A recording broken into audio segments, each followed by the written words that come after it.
RTS Info, Brigitte Rourty. La Suisse comptait hier 4271 cas supplémentaires de coronavirus en 24 heures, selon les chiffres de l'Office fédéral de la santé publique. Durant les dernières 24 heures, les résultats de plus de 41 000 tests ont été transmis, indique l'OFSP. Le taux de positivité s'élève à 10,41%. Les mesures décidées vendredi dernier pour freiner la pandémie ne suffisent pas, selon les experts réunis hier lors d'un point presse. Ils suggèrent des mesures globales au niveau national à appliquer aussi vite que possible. D'un point de vue scientifique, il est clair que nous devons avoir des mesures très strictes et des fermetures à grande échelle le plus rapidement possible, a souligné le chef de la task force scientifique de la Confédération.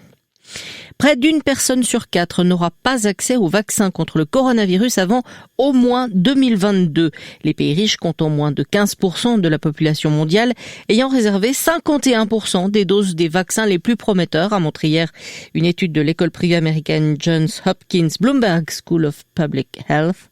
Les pays à revenus faibles ou intermédiaires qui comptent plus de 85% de la population mondiale se verraient dans l'obligation de se partager le reste des doses de vaccins disponibles selon cette étude. Alors que plusieurs pays du continent durcissent les mesures contre le Covid-19 de peur de voir une poussée des contaminations pendant les fêtes, l'Europe presse le pas pour passer à la vaccination. L'Agence européenne des médicaments a annoncé hier qu'elle se pencherait dès le 21 décembre, soit 8 jours plus tôt que prévu, sur le sort du vaccin de Pfizer-BioNTech, ouvrant la voie à un possible début des vaccinations en Europe avant la fin de l'année.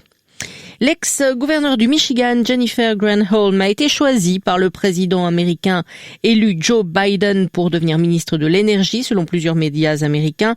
Cette ancienne procureure générale âgée de 61 ans est favorable aux énergies propres.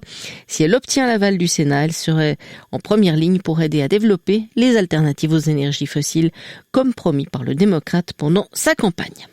L'ancien producteur québécois Gilbert Rozon, ex-juré de l'émission La France a un incroyable talent, a été acquitté à Montréal des accusations de viol et d'attentat à la pudeur sur une jeune femme en 1980. Il encourait une peine de prison. La juge a estimé que le procès, qui a opposé deux versions contradictoires, n'avait pas permis de conclure à la culpabilité de Gilbert Rozon, hors de tout doute raisonnable.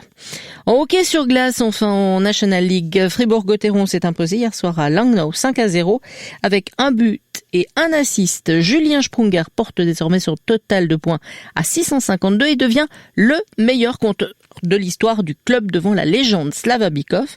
À noter encore la victoire de Bienne face à Ambry 7-1 et la défaite de Lausanne 4-1 face à Zug. Nappe de brouillard ou de stratus sur le plateau ce matin avec un sommet vers 800 mètres. Dissipation partielle en cours de journée au-dessus et ailleurs en général ensoleillé avec quelques voiles nuageux. 8 à 10 degrés au meilleur de la journée, 5 sous le brouillard.